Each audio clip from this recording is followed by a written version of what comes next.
الحمدللہ رب العالمین والعاقبۃ للمتقین والصلاۃ والسلام علی سید المرسلین اما بعد فاعوذ باللہ من الشیطان الرجیم بسم اللہ الرحمن الرحیم۔ تو پیارے بچوں، ایک بار پھر ہم حاضر ہیں درس تجوید القرآن میں، اور الحمدللہ کل آپ نے سورہ فیل کی پہلی آیت الم تری کیف فعل ربک باصحاب الفیل کو تجوید کے قواعد کے حساب سے سیکھا تھا، اور آج ہم دوسری آیت سیکھیں گے الم یجعل کیدہم فی تضلیل۔ مگر اس سے پہلے بہتر ہے کہ جو آپ نے قواعد سیکھے، ہم چاہیں گے کہ آپ میں سے کوئی بتائے کہ اس میں جو آپ نے پڑھا تھا الم، تو الم میں جو سب سے پہلا لفظ ہے یہ کیا ہے؟ آپ کھڑے ہو کے بتائیے، سب سے پہلا لفظ جو الم میں ہے یہ حرف کون سا ہے؟ حمزہ ہے۔ دیکھنے میں تو یہ الف لگ رہا ہے، الف پر اگر کوئی حرکت ہو تو اسے حمزہ پڑھیں گے۔ تو ناظرین کرام دیکھیے کہ اگر الف پر کوئی زبر، زیر یا پیش یا جزم لگ جاتا ہے تو اسے الف نہیں بلکہ حمزہ پڑھتے ہیں۔ کیا پڑھتے ہیں؟ حمزہ، کیونکہ بیٹھ جاؤ، الف ہمیشہ خالی ہوتا ہے، اور الف جو ہے حروف ہوائیہ اور حروف مدہ میں سے ہے، یعنی وہ کھینچنے کے کام میں آتا ہے۔ اگر الف پر زبر، زیر پیش لگ جائے یا جزم لگ جائے تو پھر وہ الف نہیں بلکہ کیا کہلاتا ہے؟ حمزہ کہلاتا ہے۔ اچھا عبداللہ بھائی آپ آئیے، آپ بتائیے کہ جو حمزہ پر جو زبر ہے اس کو کس طرح سے ادا کریں گے؟ کھینچ کے بغیر کھینچے پڑھیں گے؟ کیسے پڑھیں گے؟ بغیر جھٹکا دیے، بغیر کھینچے۔ بغیر کھینچے، کیوں؟ حرکت کو بغیر کھینچے، بغیر جھٹکا دیے۔ جی سبحان اللہ سبحان اللہ، چلو آپ بول رہے تھے۔ تو حمزہ پر جو زبر ہے، اور زبر کا طریقہ یہ ہے کہ زبر کو یا زیر کو یا پیش کو جو حرکات ثلاثہ میں سے ہیں انہیں بغیر کھینچے اور بغیر جھٹکا دیے پڑھا جاتا ہے۔ تو اب آپ جو تیسرا اس پہ حرف ہے الم میں وہ میم ہے۔ تیسرا حرف کیا ہے؟ میم۔ تو آپ آگے بتائیے، جاوید بھائی آپ بتانا چاہیں گے کہ میم کو کیسے پڑھا جائے گا؟ کیا اس میم پر ادغام ہوگا یا اس میم پر اخفا ہوگا یا اس میم پر اظہار ہوگا؟ کیا قاعدہ بنتا ہے یہاں پر میم کا؟ اس میں الم کی جو میم ہے اس میں کیا قاعدہ بنتا ہے؟ کل آپ کو پڑھایا تھا، اس میم میں اظہار بنے گا۔ اظہار بنے گا۔ کیوں؟ کیا اظہار کیوں ہوگا یہاں پر؟ میم ساکن کے بعد اگر دوسری میم ہوتی تب تو ادغام ہوتا، اور جی۔ میم ساکن کے بعد اگر حرف با ہوتا ہاں تب اقلاب ہوتا، لیکن ان دونوں کا اخفا ہوتا ہے، اخفا۔ اخفا ہوتا ہے، ہاں۔ اخفاء شفوی۔ جی اس کے علاوہ اگر کوئی بھی حرف ہوگا ان دونوں کے بعد تو اظہار شفوی۔ اظہار شفیع ہوگا۔ تو کس طرح سے پڑھیں گے؟ یہاں تک پورے پڑھ کے سناؤ تھوڑا سا۔ الم تر کیف فعل ربک باصحاب الفیل۔ ہاں، یعنی مطلب یہ کہ یہاں پر میم پر ٹھہرنا نہیں ہے، رکنا نہیں ہے، نہیں الم ترو نہیں کہنا ہے بلکہ الم ترو کہنا ہے۔ الم ترو کیا کہنا ہے؟ الم ترو۔ میم کا اظہار کر کے اگلے بڑھ جانا ہے۔ کیا کرنا ہے؟ میم کا اظہار کرتے ہوئے بیٹھ جاؤ۔ میم کا اظہار کرتے ہوئے کیا ہو جانا ہے؟ آگے بڑھ جانا ہے۔ اسی کو کہتے ہیں میم کا اظہار، یعنی یہاں پر رکنا نہیں ہے۔ اگر آپ نے کہہ دیا الم ترو تو یہ غلط طریقہ ہے پڑھنے کا۔ یہ طریقہ کیا ہے؟ غلط طریقہ ہو گیا۔ اور اگر آپ نے کہا الم ترو تو یہ صحیح طریقہ ہوا۔ یہ کیا ہوا؟ صحیح طریقہ ہوا۔ تو کل آپ نے یہ پڑھا تھا، ماشاءاللہ دو بچوں سے سوال کیے ہیں، ابھی نئے نئے جواب دینے کے لیے کھڑے ہو رہے ہیں تو دقت ہوتی ہے، مگر الحمدللہ یاد ہے، اور آگے سیکھتے جیسے سیکھتے جاؤ گے، جیسے پڑھتے جاؤ گے ویسے اور آگے سیکھتے جاؤ گے انشاءاللہ تبارک و تعالی۔ تو اس میں آپ نے پڑھ لیا۔ اب ترا میں چلو ایک آدھ سے اور سوال کر لیتے ہیں۔ ترا میں جو را ہے، ترا کی را، اور ہم آپ کھڑے ہو جائیے، ترا کی را کو کیسے پڑھا جائے گا؟ ادھر آؤ۔ ترا کی جو را ہے، جو آپ کو کل بتایا گیا تھا کہ را کو کیسے پڑھیں گے؟ ترا کی را کو را کو پر پڑھا جائے گا، کیونکہ را پر زبر اور پیش ہو تو را کو پر پڑھیں گے، اور اگر را کے نیچے زیر ہو تو اسے باریک پڑھیں گے۔ ماشاءاللہ و ماشاءاللہ۔ ہاں، تو را پر زبر پیش ہو تو اس صورت میں را کو پر پڑھا جاتا ہے، اور را پر اگر زیر ہو تو کیا پڑھا جاتا ہے؟ باریک پڑھا جاتا ہے۔ تو یہاں پر را کو کیسے پڑھیں گے؟ را کو پر پڑھیں گے۔ پر پڑھیں گے۔ چلو بیٹھ جاؤ۔ تو را کو یہاں پر پر پڑھا جائے گا۔ کیسے پڑھا جائے گا؟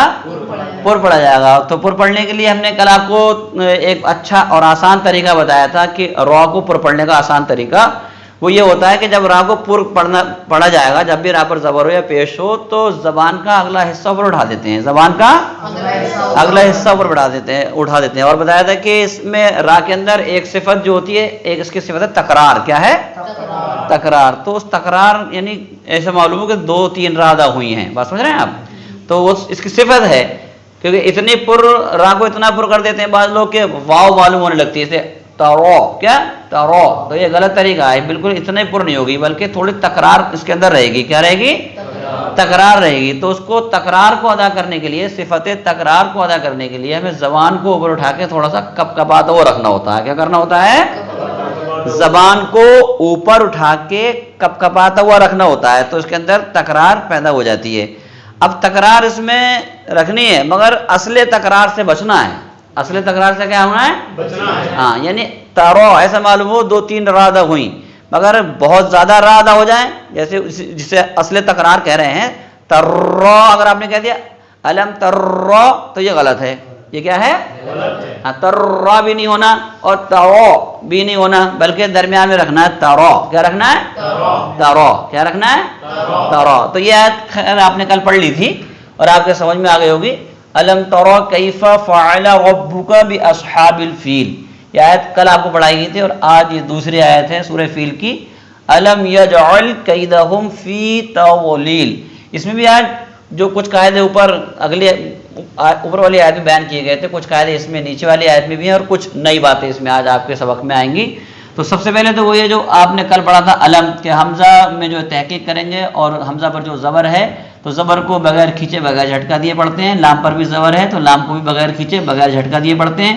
میم پر جزم ہے تو میم ساکن کا قاعدہ آپ کو یہ بتایا تھا ہم نے کہ میم کے بعد اگر میم آ جائے گی تو ادغام کریں گے، اور میم کے بعد اگر با آ جائے گا تو اخفا کریں گے، اور میم کے بعد نہ میم آتی ہے اور نہ با آتی ہے تو پھر اظہار ہوتا ہے. کیا ہوتا ہے؟ اظہار ہوتا ہے. تو اب یہاں پر اظہار کر کے پڑھیں گے. بات سمجھ رہے ہیں آپ؟ ادغام کا طریقہ کیا ہے میم کے ادغام کا؟ کہ ناک میں آواز لے کے رکتے ہیں. اخفا کا طریقہ بھی وہی ہے، ناک میں آواز لے کے رکتے ہیں. مگر اظہار کا طریقہ یہ ہے کہ میم کے مخرج کو ادا کر کے فوراً اگلے والے حرف کو پکڑ لینا ہے. تو کیسے پڑھیں گے؟ یہ پورا علم سمجھیں، نہ تو حمزہ کا زبر کھینچا جائے گا نہ لام کا زبر کھینچا جائے گا، اور میم پہ ٹھہرا بھی نہیں جائے گا. پھر یہاں پر زبر ہے تو اس کو بھی نہیں کھینچا جائے گا. تو کیسے پڑھیں گے؟ علم یج. علم یج کیسے پڑھیں گے؟ علم یج کیسے پڑھیں گے؟ اب یہ اس میں ایک نیا قاعدہ آج کے سبق میں آپ کے آ رہا ہے کہ جو جیم، لفظ جیم ہے، اس میں قلقلہ ہوتا ہے. جب جیم ساکن ہو تو قلقلہ زیادہ ہوتا ہے، یعنی حروف قلقلہ میں سے ہے. جیم کس میں سے ہے؟ حروف قلقلہ میں سے. کل ہم نے آپ کو بتایا تھا کہ کوئی بھی حرف جب ساکن ہوتا ہے تو اس کو ہلنے نہ دیں، اس کے کیا نہ کرنے دیں؟ ہلنے نہ دیں، بلکہ علم ترا فوراً علم نہیں کہنا، علم نہیں کہنا، یعنی ہونٹوں کو ملا کے اور وہیں مخرج ادا کرتے ہوئے فوراً اگلا حرف پکڑنا ہوتا ہے تاکہ ہلے نہیں. مگر یہاں پر جو 5 حروف ہم نے آپ کو بتایا جو قطب و جد میں مشتمل ہیں، کس میں؟ قطب و جد ہیں. قاف، طا، با، جیم، دال. ان حروف کے اندر آواز کو ہلاتے ہیں، آواز لوٹتی ہوئی معلوم ہوتی ہے. کیسے معلوم ہوتی ہے؟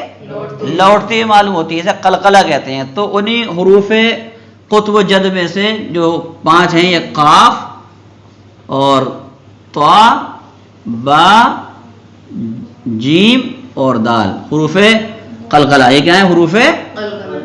حروف قلقلہ کتنے ہیں؟ 5 ہیں. کتنے ہیں بچوں؟ حروف قلقلہ 5 ہیں. ان کا مجموعہ کیا ہے؟ ان کا مجموعہ بنتا ہے قطب جد. کیا بنتا ہے؟ قطب جد. یہ 5 حروف ہو گئے جو حروف قلقلہ ہیں. کیا ہیں؟ قلقلہ. تو انہیں جب حروف قلقلہ کو ادا کرتے ہیں تو آواز لوٹتی ہوئی معلوم ہوتی ہے. کیسے معلوم ہوتی ہے؟ اور باقی ان کے علاوہ جو حروف ہیں اگر وہ ساکن ہوں تو ان میں آواز لوٹتی معلوم نہیں کرنی. بس میں نے ایسا ظاہر نہیں کرنا کہ آواز لوٹتی معلوم ہو رہی ہے، بلکہ وہیں سے مخرج پر اسے رکھ کے اور اگلا حرف پکڑ لینا ہے. سمجھ رہے ہیں آپ لوگ؟ تو یہاں پر تو قلقلہ ہوگا. یج. کیا؟ یج لوٹتی معلوم ہے. یج کیا؟ یج. ایسے اگر با آ جاتا تو اس میں بھی قلقلہ ہوتا ہے، جیسے کتاب. جیسے ایسے دال آ جائے تو اس میں بھی قلقلہ ہوتا ہے، جیسے احد. جیسے احد. وہاں چپکانا نہیں ہوتا. احد نہیں کہیں گے، کتاب نہیں کہیں گے، بس سمجھ رہے ہیں؟ حج نہیں کہیں گے، یج نہیں کہیں گے، بلکہ کیا کہیں گے؟ یج. کیا؟ یج. آواز لوٹتی ہوئی محسوس ہوگی. کیسی؟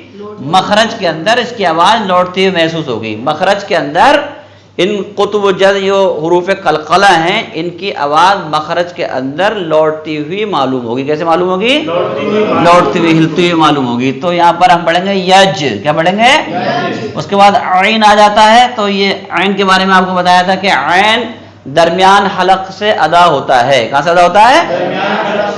اور حلق کے بھی ہم نے آپ کو بتایا تھا کہ حلق کے 3 حصے ہیں، شروع حلق ہے، درمیان حلق ہے اور آخر حلق ہے. کتنے حصے ہیں؟ 3. شروع حلق ہے، درمیان حلق ہے اور آخر حلق ہے. تو یہ جو عین ہمارا ادا ہوتا ہے یہ درمیان حلق سے ادا ہوتا ہے. کہاں سے ادا ہوتا ہے؟ درمیان حلق سے ادا ہوتا ہے یہ عین آپ کا. بات سمجھ رہے ہیں آپ؟ تو یہ درمیان حلق سے آپ کا ادا ہو رہا ہے. تو عین و عین جب اسے ہم کلمے کے اندر یجعل کلمے کے اندر ادا کریں گے تو بہت توجہ سے عین کو ادا کرنا ہے. یجعل، کیا؟ یجعل. اب یہاں تو آپ کو بتایا تھا کہ جیم میں قلقلہ ہونا ہے، یعنی جیم میں آواز لوٹتی معلوم ہوگی، اور یہ لام میں جو ہے اس میں قلقلہ نہیں ہونا ہے، اس میں آواز لوٹتی معلوم نہ ہو. اس میں لام، حرف لام ہلنا نہیں چاہیے. جب بھی کوئی ساکن حرف ہوگا تو اسے بغیر ہلائے پڑھتے ہیں، صرف 5 حروف کے علاوہ. کتنے حروف کے علاوہ؟ 5 حروف کے علاوہ. باقی حروف کے اندر اگر جزم آتا ہے، ان پر جزم آتا ہے تو اسے ہلنے نہیں دیا جائے گا. تو یجعل کئی، یجعل کئی، یجعل نہیں ہونا چاہیے، یجعل یہ نہیں پڑھنا ہے، بلکہ پڑھنا ہے یجعل کئی. لام کا جو مخرج ہے وہاں پر زبان کو لگا کے بہی سے ہٹا کے فوراً کاف کو پکڑنا ہوتا ہے. بات سمجھ رہے ہیں آپ؟ کیا پکڑنا ہوتا ہے؟ فوراً کاف کو پکڑنا ہوتا ہے. وہاں سے زبان آپ کی مخرج سے ہٹے نہیں. اگر جب ہٹے گی تو کاف پکڑنے کے لیے ہٹے گی. کیا پکڑنے کے لیے؟ کاف پکڑنے کے لیے. ہاں، تو فوراً یجعل کئی، کیا؟ یجعل کئی. اب یہ کاف پہ زبر ہے اور یا ہے تو اسے کہتے ہیں یا ساکن ہے، اس سے پہلے زبر ہے تو اسے کیا کہتے ہیں؟ یائلین. کیا کہتے ہیں؟ ہاں. اور ایسے ہی واو سے پہلے زبر ہو تو اسے کیا کہتے ہیں؟ واولین. تو یائلین اور وائلین، واولین جب باریک پڑھا جاتا ہے، کیسے پڑھا جاتا ہے؟ باریک پڑھا جاتا ہے. کیسے پڑھا جاتا ہے؟ باریک. تو یہاں پر بھی باریک پڑھیں گے، کھینچنا نہیں جاتا، لمبا نہیں کھینچنا، بغیر کھینچے پڑھنا، بغیر جھٹکا دیے پڑھنا ہے. کئی پڑھیں گے، کئی. کیا پڑھیں گے؟ کئی. دال میں پھر زبر آ گیا تو زبر کو کھینچ کے پڑھتے ہیں بغیر کھینچے. ہاں. اور کھڑے زبر کو کھڑا زبر کیسے پڑھتے ہیں؟ اور الف کیسے پڑھتے ہیں؟ الف بھی کھینچ کے پڑھتے ہیں. الف کیسے پڑھتے ہیں؟ اور کھڑا زبر کیسے پڑھتے ہیں؟ اور خالی زبر ہو تو کیسے پڑھتے ہیں؟ بغیر کھینچے پڑھتے ہیں. تو یہ ہو گیا کئی دا، کئی دا. اب یہ ہا میم پیش ہم ہے تو ہا پہ بھی پیش ہے، اس کو بھی نہیں کھینچنا. میم پہ جزم ہے تو یہاں پر میم پہ کیا ہوگا؟ یہاں پہ اظہار ہوگا. یہاں کیا ہوگا؟ یہاں پر بھی وہی قاعدہ پایا جا رہا ہے جو یہاں پایا جا رہا تھا کہ اگر میم کے بعد میم آتی تب تو ادغام ہوتا، اور میم کے بعد با آتی تب اخفا ہوتا. اب میم کے بعد نہ میم ہے نہ با ہے بلکہ فا ہے، بلکہ کیا ہے؟ تو اب فا آیا تو یہاں پر میم کا کیا کریں گے؟ اظہار کریں گے. کیا کریں گے؟ میم کا اظہار کریں گے. تو کیسے پڑھیں گے؟ اب دیکھیں پورا فی تک لانا ہے تب اظہار آپ کو سمجھ میں آگا. کئی دہم فی، کیا؟ ہاں. اور فا پہ چاہیے بھی سمجھ لیں، فا کے ساتھ یا ہے. فا کے ساتھ کیا ہے؟ کسی بھی حرف کے ساتھ اگر یا مدہ ہوتی ہے تو اس کو بھی کھینچ کے پڑھتے ہیں. کیسے پڑھتے ہیں؟ کھینچ کے پڑھتے ہیں. کسی بھی حرف کے ساتھ اگر الف مدہ یا واو مدہ یا مدہ ہو تو اس کو کیسے پڑھتے ہیں؟ تو یہاں پر فا کے ساتھ یا مدہ ہے. فا کے ساتھ کیا ہے؟ تو یہاں پر اس کو فا کو ایک الف کے برابر کھینچیں گے. فی کیسے؟ فی کیسے پڑھیں گے؟ ہاں فی پڑھیں گے. تو کئی دہم فی، کیا؟ ہاں یہاں میم پر اظہار کرنا ہے. میم پر کیا کرنا ہے؟ ہاں فوراً میم کے بعد فا پکڑنی ہے. کئی دہم فی، کیسے پڑھیں گے؟ کئی فی. بات سمجھ رہے ہیں؟ کئی دہم فی. ابھی آگے آپ کا یا تک ہو گیا. اب تضلیل، تو تا تو آسانی سے ادا ہو جاتا ہے اور تا حروف مستفلہ میں سے ہے، باریک ہے. بات میں کیا ہے؟ باریک ادا کیا جاتا ہے. اب ضاد جو آ رہا ہے یہ حروف مستعلیہ میں سے ہے. کون سے حروف میں سے ہے؟ مستعلیہ میں سے. اور جو حروف مستعلیہ ہوتے ہیں تو انہیں کیسے پڑھا جاتا ہے؟ پر پڑھا جاتا ہے. کیوں پڑھا جاتا ہے؟ اور پر کیوں پڑھا جاتا ہے؟ کیونکہ ان کے اندر صفت استعلاء پائی جاتی ہے. کیا پائی جاتی ہے؟ صفت استعلاء. اور صفت استعلاء کا معنی ہے کہ بلندی چاہنا. کیا معنی ہے؟ استعلاء کا معنی ہے بلندی چاہنا. تو جن حروف کے اندر استعلاء، صفت استعلاء پائی جاتی ہے تو ان کو بلند کرتے ہیں. کیا کرتے ہیں؟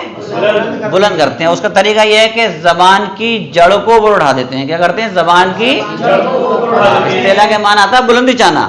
مگر اصطلاح قرآن میں دیکھیں گے تو جس حرف کے اندر صفت استعلاء پائی جا رہی ہے اس حرف کو بلند کرنا ہوتا ہے. اس حرف کو کیا کرنا ہوتا ہے؟ اور اس حرف کو بلند کیسے کرتے ہیں؟ زبان کی جڑ کو اٹھا دیتے ہیں. پاس میں نہیں؟ تو یہ ضاد پر ہو جائے گا. تو کیا ہو جائے گا؟ تو. اور اس کا مخرج اگر آپ جاننا چاہیں تو مخرج کا یہ ہے کہ جو کنارہ زبان ہے سائیڈ والا، جسے حافہ کہتے ہیں، زبان کے اتنے والے حصے کو کیا کہتے ہیں؟ حافہ. اور زبان کو عربی میں لسان کہتے ہیں. تو کیا ہو گیا؟ حافہ لسان. کیا ہو گیا؟ تو حافہ لسان کو جب اوپر کی داڑوں سے لگاتے ہیں تو ضاد ادا ہوتا ہے. کیا ادا ہوتا ہے؟ مخرج آپ کو یاد ہی ہے، پھر بھی دھیان میں نے آپ کو یاد کرا دیا، وقتی طور پر بول دیا آپ کے سامنے. تو ضاد جو ہے پر ہوگا. ضاد کیسے پڑھا جائے گا؟ پر پڑھا جائے گا. پھر لام کے نیچے یا آ گئی حروف مدہ میں سے، تو یہ لام کو ایک الف کے برابر کھینچیں گے. کیا کریں گے؟ ایک الف کے برابر کھینچیں گے. تو کیا پڑھیں گے؟ تضلیل. کیا پڑھیں گے؟ تضلیل. تو پوری آیت کیسے ہو گئی؟ الم یجعل، پڑھو، کیدہم فی تضلیل. پھر سے پڑھ لیتے ہیں، الم یجعل کیدہم فی تضلیل. آئیے آپ پڑھ کے سنائیے. آپ پڑھ کے سنانا چاہ رہے ہیں؟ پوری پڑھ کے سنا دیجیے ایک بار، پھر اپنا پروگرام ختم کرتے ہیں. پوری آیت پڑھ کے سنا. أَلَمْ يَجْعَلْ كَيْدَهُمْ فِي تَضْلِيلٍ. ماشاء اللہ ماشاء اللہ، صحیح پڑھی انہوں نے. تو اسی طریقے سے آپ اگر روز توجہ دیں گے، دھیان دیں گے، انشاءاللہ تبارک تعالیٰ آپ تو قرآن کو تجوید سے پڑھنے والے ہو جائیں گے. اللہ تبارک تعالیٰ ہماری اس کاوش اور کوشش کو قبول فرمائے اور ہم سب کو قرآن کو تجوید کے ساتھ پڑھنے کی توفیق عطا فرمائے.